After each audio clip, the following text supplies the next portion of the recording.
कसं आहे पाणी? Dirty water. Okay, this is a dirty water. आता काय करायचं आहे बघा. पहिल्याच्या what is the process in which heavy insoluble solid particle settle at the bottom of the vessel. प्रक्रियेला काय म्हणतात की बाबा याच्यातले आता काही जड आहे, बरोबर आहे. याच्यातले जे पार्टिकल आहेत खूप जड आहेत. जड पार्टिकल आता खाली जाणार आहेत. कुठे जाणार आहेत? आणि हे खाली जाण्याची प्रोसेस जी आहे, आता हे इनसोल्युबल आहे. इनसोल्युबल म्हणजे विरघळत नाही, आहेत बुडाला तसेच दिसत. इनसोल्युबल म्हणजे ते विरघळत नाही. साखर कशी पाण्यात दिसत नाही, हे कण दिसतात बुडाला बघा तुम्ही, त्याला इनसोल्युबल म्हणतात. आणि हे बॉटमला हे होते. आता बघा हे जी प्रक्रिया घडायला लागली की बॉटमला नाही का सगळे, आपण थोडस बघूया की सगळे बॉटमला नाही का काय व्हायला लागले, हे पार्टिकल हळूहळू हळूहळू काय होत आहे, खाली जात आहे. आणि जर तुम्ही बघत असाल खाली याच्याकडे, पूर्ण पार्टिकल खाली जवळ आलेले आहेत. म्हणजे जर लक्षात येत असेल तर सगळे पार्टिकल्स तुम्हाला बुडाला दिसत असतील बऱ्यापैकी, ठीक आहे. आणि ही प्रोसेस जी झाली बुडाला पार्टिकल जाण्याची, यालाच आपण काय म्हणत असतो, सेडिमेंटेशन. काय म्हणतो? सेडिमेंटेशन. ओके. आता याच्यातून आपण जेव्हा नाही का हेच पार्ट, जेव्हा आता हे एकदम क्लीन वाला भाग जो आहे, हा क्लीन वाला भाग जर आपण दुसऱ्या साईड टाकत आहे हळूवार लगे, बरोबर आहे, त्या हळूवार जे पाणी टाकण्याची प्रोसेस आहे हळूवार पद्धतीने, ओके, त्याला आपण नाही का काय म्हणत असतो बघा की what is the process of carefully pouring. म्हणजे हळूवारपणे ओतण्याची प्रक्रिया. काय? क्लिअर लिक्विड, शुद्ध पाणी. कशामध्ये? इन अनादर वेसल, दुसऱ्या एका वेसल मध्ये. डिस्टर्बिंग द सेडिमेंट, की त्या disturbing without disturbing the sediment, की त्या सेडिमेंटला डिस्टर्ब न करता आपण जर ते आता माझ्या हातामध्ये हालत आहे, ओके, त्याच्यामुळे थोडंसं पाणी हे होत आहे. पण आपण जर एका जागी स्टेबल ठेवलं काय होणार आहे, याच्यातलं क्लिअर पाणी आपण नाही का याच्यात ओतून दुसऱ्या याच्यात घेऊ शकतो, ठीक आहे. आणि या प्रोसेसला काय म्हणत असतात? डिकांटेशन. काय म्हणतात? डिकांटेशन. याला काय म्हणायचं? डिकांटेशन. ओके, उद्धव पद्धत. आणि दुसरा एक नाही का प्रयोग आहे आपला, म्हणजे दुसरी गोष्ट काय आहे, एक तुरटी असते.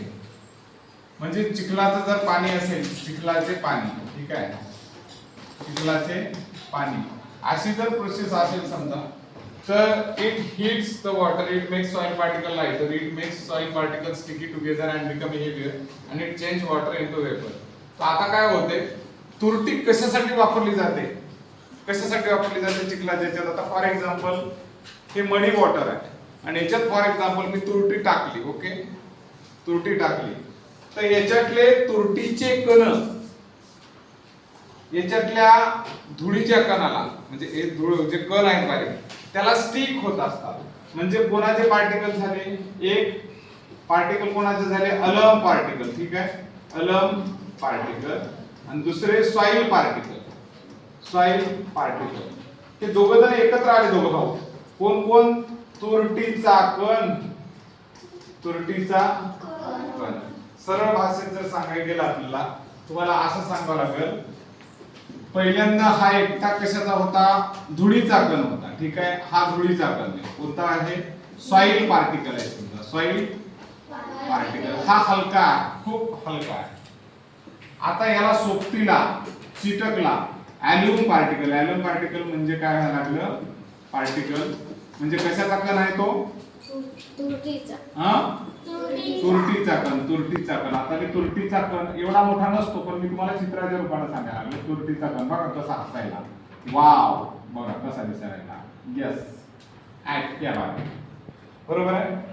हे कण दोघं जण एकत्र बसले. आता दोघं जण एकत्र बसल्यावर त्याचं वजन जास्त झालं, ते झाला हेवियर.